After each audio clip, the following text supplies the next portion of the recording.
Good morning, Saitlanders. How are you? We hope that you are very, very, very well.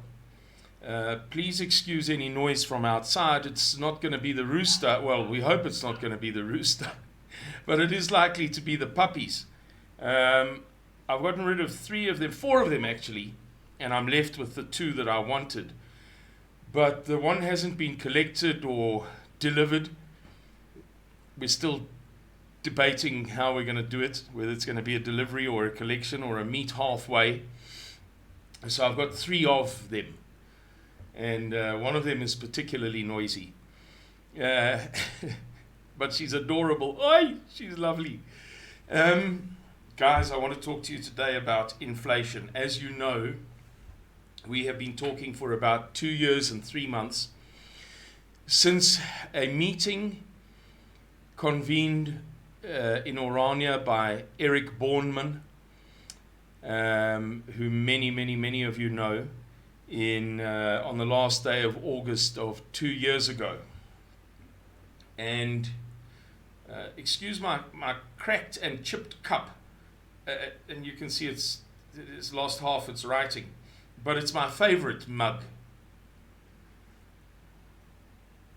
by virtue of who gave it to me and by virtue of what it represents, namely the political cesspool radio show of the United States. I've been on that show a few times, and a lot of opportunity exists to go more often, but it's at a very, very awkward hour. Depending upon the time of year, daylight savings or not, in the Northern Hemisphere, in the USA, Canada, and much of Western Europe, they shift their clocks forward an hour and backwards an hour to make the most of daylight at different times of year. And 1 or 2 o'clock in the morning is not a convenient time to do interviews, but it's a wonderful, wonderful station. So where were we? I was telling you about the puppies, and then I wanted to speak to you about inflation.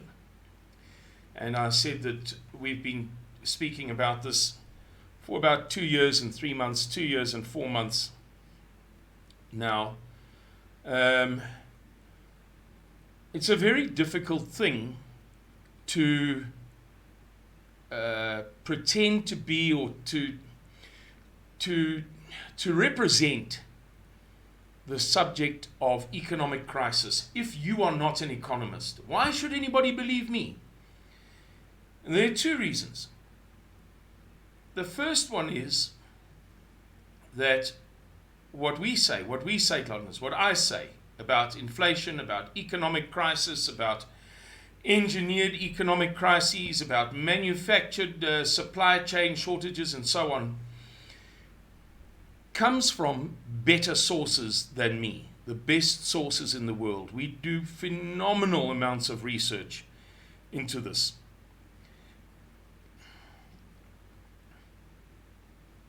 And so far, those sources are turning out to be more right than wrong.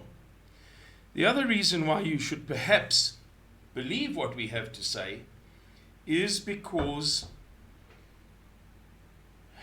with time, the argument is being fulfilled, it's being manifest, it's being realized.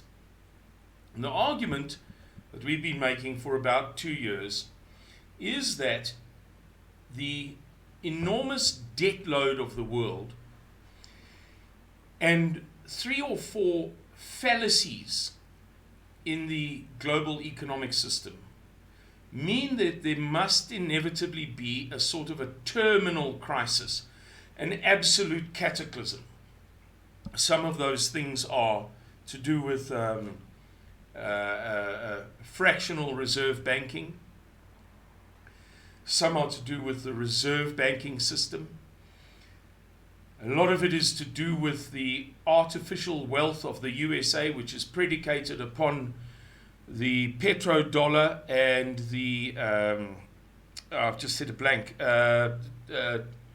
the 1st to the 22nd of July 1944, Bretton Woods, the Bretton Woods system. And Richard Nixon going off the gold reserves. Excuse me huffing and puffing, but it's this COVID thing or whatever illness I had for 32 days in bed in July and August of this year recurs with less and less severity progressively, but it recurs about once every 2 weeks for a day or two. Anyway, we've been saying that sooner or later there must be an inflation crisis. Now, some of the world's experts make a very good argument for deflation, but as a bad thing. Many others make a very, very good argument for what they call stagflation as a very bad thing. So whether it be inflation as you think of inflation and as you know inflation, or stagflation or deflation, the idea is that whatever is going to happen as a product of these fallacies in the global financial system, it is going to occur in a bad way. Now, I'm going to speak in the simplest possible terms about this product today. You all know it. Jungle Oats, Oats So Easy, your favorite genetically modified cancer-causing cereal. I don't really eat cereal very much, or porridge, I should say. Here we go. It says, with Jungle Oats So Easy, it's the cereal that contains. So it's a porridge. It's in a porridge form, but of course, oats is a cereal. I'm not big into, I don't eat cereal and porridge very much, but if I ever do, it's this stuff. Yesterday, I bought this box for 56 Rand and 99 cents. 2 years ago, it cost 36 Rand and 99 cents in the self-same shop.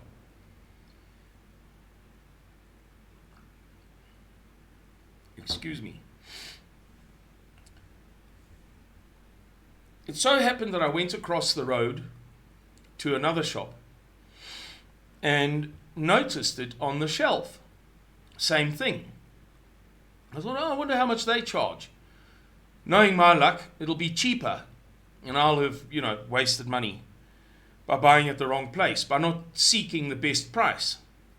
And lo and behold, it was 63 Rand even.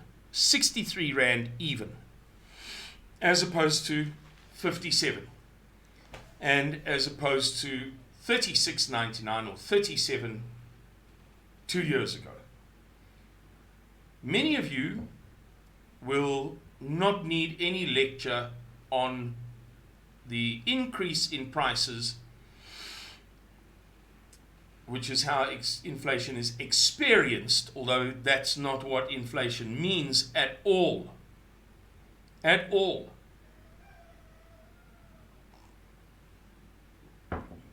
You will be seeing many things that you buy going up in price. I told Andre Coetzee, Suidlander's head of disciplinary, former head of Suidlander's Sekerheid, the man whom I accompanied in America for 6 months in 2017, that the other day I stopped for fuel, diesel, and I paid 20 Rand and 31 cents, if you can even believe it. 20 Rand 31 cents a litre. Horrifying. Many of you will have seen that the price of potatoes, or of some potatoes, has gone through the roof.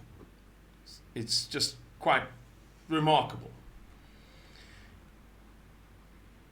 I suppose that the purpose of this video today is to just warn you, just caution you, that it appears as if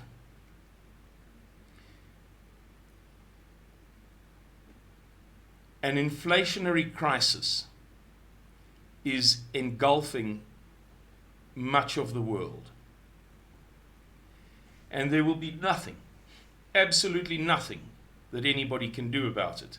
You'll see over my left shoulder a screen grab, or whatever it's called, a freeze frame, I don't know, of a CNBC video. US consumer prices jumped 6.2% in October, the biggest inflation surge in more than 30 years. And the little caption for this video, the title of the video, the actual title is, "Can the US inflation crisis be stopped?" Can the US inflation crisis be stopped? Now, these people are wicked liars, because for the longest time,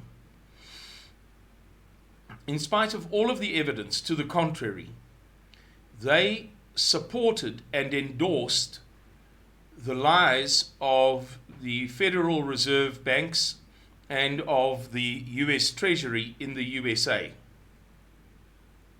until it became clear to all and sundry that what they were saying, that is to say the mainstream media and the people who they were echoing and whose words they were regurgitating and whose words they were publishing so widely with such great enthusiasm, were absolutely false.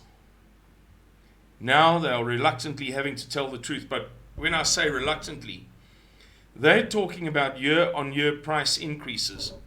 Excuse me, I just want to do that.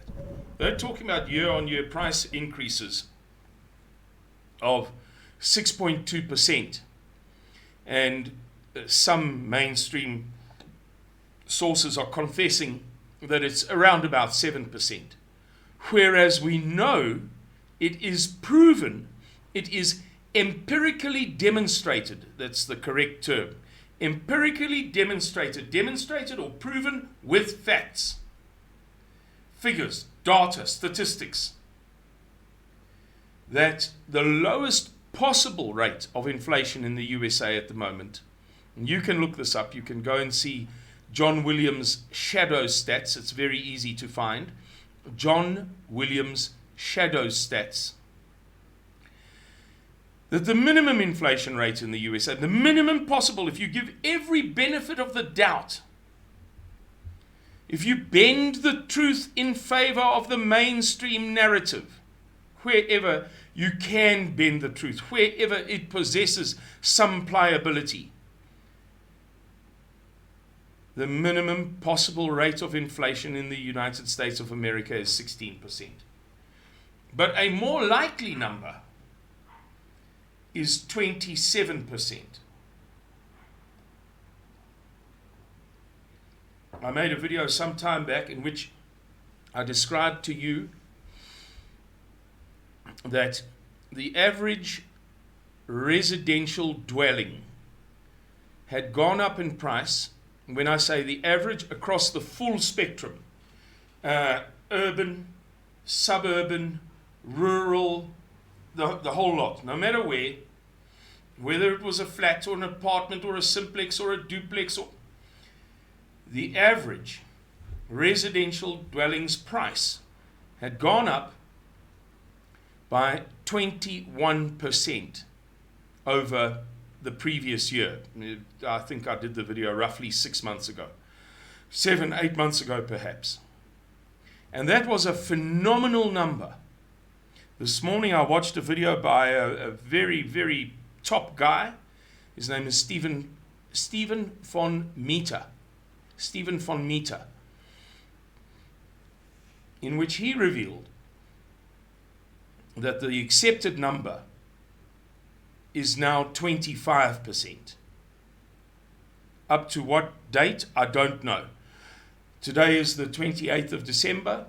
Whether or not it was to the 30th of November or the 31st of October, I couldn't tell you, but he was talking about 25%.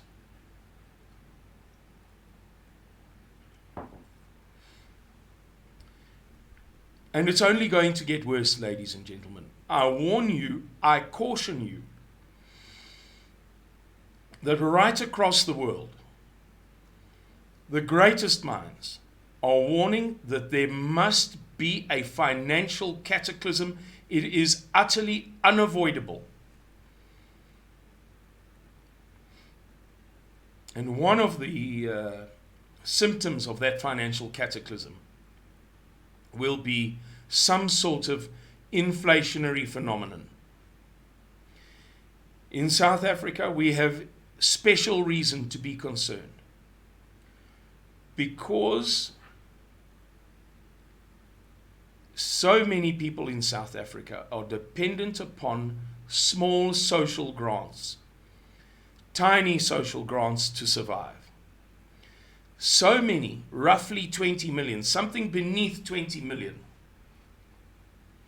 About 17.3 million people were on social grants. We used that number for a long period of time.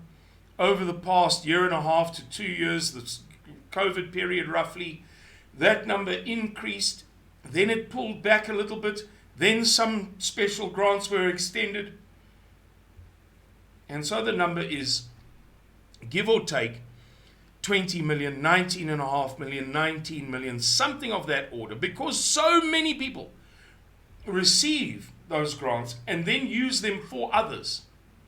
In other words, there might be a total of, let's say, 30 million people or 25 million people who are dependent on the grants. There might be 5 or 6 or 10 or whatever number of millions of people who are not eligible for a social grant for whatever reason. They're not old enough, they're not sick enough, they don't have enough single children with AIDS or whatever, orphans. But somehow they are indirectly the beneficiaries of the social grants. That if there's an inflation crisis and those social grants can't buy enough food for people to go to bed with full bellies, or if those social grants are not adequate for people to go to hospital to pick up their antiretroviral medication, a level of fear that you and I don't know, are unfamiliar with, have never witnessed, will ensue. People will become terrified. And that terror will turn to anger, and that anger will turn to action. There will be a bloodbath if 25 million people can't eat. And if another, whatever number, 10 or 15 million people who are not on social grants but who earn very low salaries can't afford to eat and catch the taxi to work, if you know what I'm trying to say.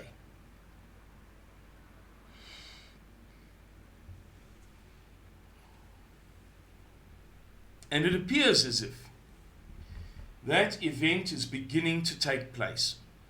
I don't mean some final crisis, a cataclysm, a bloodbath, Nag van die lang messe, or whatever. But that broader event, that longer event, that thing that begins with inflation on the horizon and turns into inflation on your doorstep and eventually becomes an expression.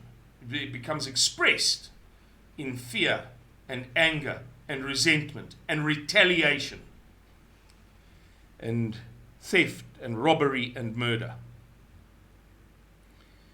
And that's it, guys. I hope that you've enjoyed this video. If you have, please press the thumbs up. It's very good for us. It improves the algorithms for the channel. And share what we've told you today. And enjoy your jungle oat so easy while you can still afford it. All right, everybody. Cheerio. Goodbye and God bless you.